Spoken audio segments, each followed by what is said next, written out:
Здравейте хора и добре дошли тази седмица в SmartCheck, мястото, където разглеждаме най-новите технологични смартфон новини. Като по традиция, тук в SmartCheck разглеждаме още неизлезналите устройства на най-големите интереси за нас компании. И вече след като излезе новия iPhone, който ние разглеждахме с седмици, даже месеци тук в SmartCheck, вече е време да се насочим към новия Samsung Galaxy S25 Ultra и като цялата S25 линия от Samsung.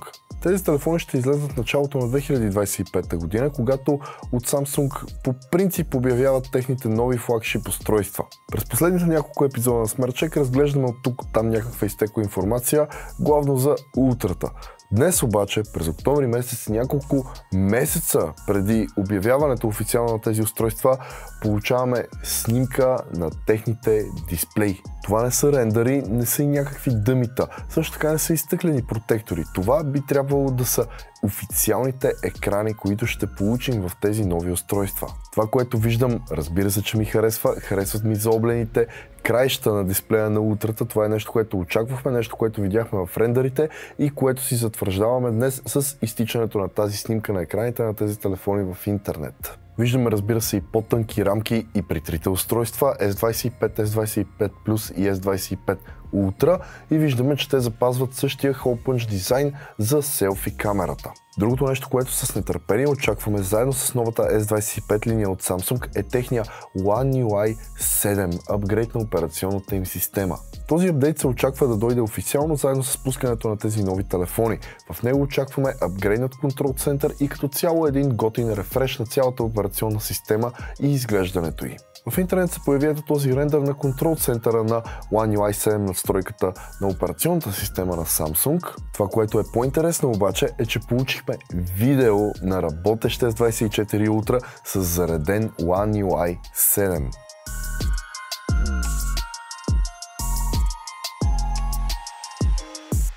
Очакваме да получим с нетърпение и новия Galaxy S24 Fan Edition, който аз директно ще се поставя срещу ето този телефон. Това е Xiaomi 14T Pro, на който ще кача ревю съвсем скоро в нашия канал, така че се абонирайте, за да не го изпуснете. Това Xiaomi е много як телефон, същински флагшип килър и затова с нетърпение очаквам да получим новия Samsung Galaxy S24 Fan Edition тук в нашето студио, защото по цена не се различава чак толкова много и мисля, че ще се получи страхотно сравнение между тези две устройства. Така че пак ще повторя, абонирайте се за нашия канал, защото в следващите няколко дни и седмици ни очакват много интересни ревюта на най-новите и интересни телефони, които ще получим. Факт е обаче, че много хора останаха недоволни от цената на новото S24 FE и да, за това го чакаме да дойде, за да видим струва ли си наистина. От Google също така вкарват една доста интересна нова функция в техните нови телефони, която е свързана с изкуствен интелект. Какво прави тази функция? Ами тя, по-скоро изкуственият интелект, разбира кога телефонът ви бива откраднат и го заключва и като цяло ограничава достъпа до всичките ви данни. Посредством всички сензори на телефона ви, той ще разбере, ако някой, например, го издърпа от ръцете ви и избяга с него. Тогава той автоматично ще се заключи. Вече е официално, че всички iPhone 16 модели се произвеждат в Индия. Доскоро в Индия се произвеждаха само нормалните iPhone 16, но вече получаваме информация, че се произвеждат и Pro-тата и Pro Max-овете и като цяло всички iPhone. Това не означава, че в Китай вече не се произвеждат iPhone, там ще продължат да се произвеждат телефони на Apple още доста дълго време, но е факт, че от Apple искат да спрат да произвеждат устройствата си там. Получаваме и някакви нови слухове за новата iPhone 17 Slim линия, която ще получим с пускането на новите iPhone до година. Знаем е доста силно казано, защото няма как да сме сигурни в какъвто и да е такъв слух преди тези устройства наистина да сме ги видяли и да са в ръцете ни. Но да, почти сигурно е, че ще получим ново попълнение в новата линия, което ще е тънко или пак по-тънко, или пък ще се казва Slim, или пък каквото и да е то, ще е доста по-скъпо от сегашния Pro Max. Това, което разбираме сега, е, че този телефон най-вероятно ще получи един изцяло нов тип OLED панел, който не сме виждали до сега, който комбинира тъч сензора с самия екран.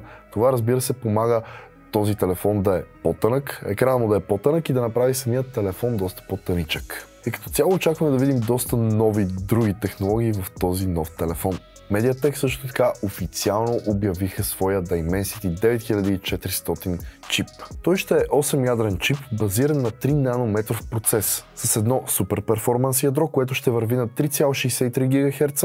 Заедно с него ще има още 3 мощни ядра, които ще бустват до 3.3 ГГц. И разбира се, ще получим и 4 efficiency ядра, които ще бустват максимум до 2,4 ГГц. Чакаме с нетърпение да излезнат устройства с тези нови чипове и да видим как те ще се представят на бенчмарковете, защото не само аз, ами цялата мрежа мисли, че този чип буквално ще пръсне. И говоря именно за конкуренцията му от Qualcomm. И ще завършим тази седмичния смартчек с ето този рендър, на който виждаме как най-вероятно ще изглежда новия Xiaomi 15 Pro. Очакваме с нетърпение официалното обявяване на тези телефони през края на октомври месец тази година. Благодаря ви, че останахте до края на това видео и пишете в коментарите, ако съм изпуснал нещо важно и интересно през изминалата седмица. Чао от мен и ще се видим пак скоро!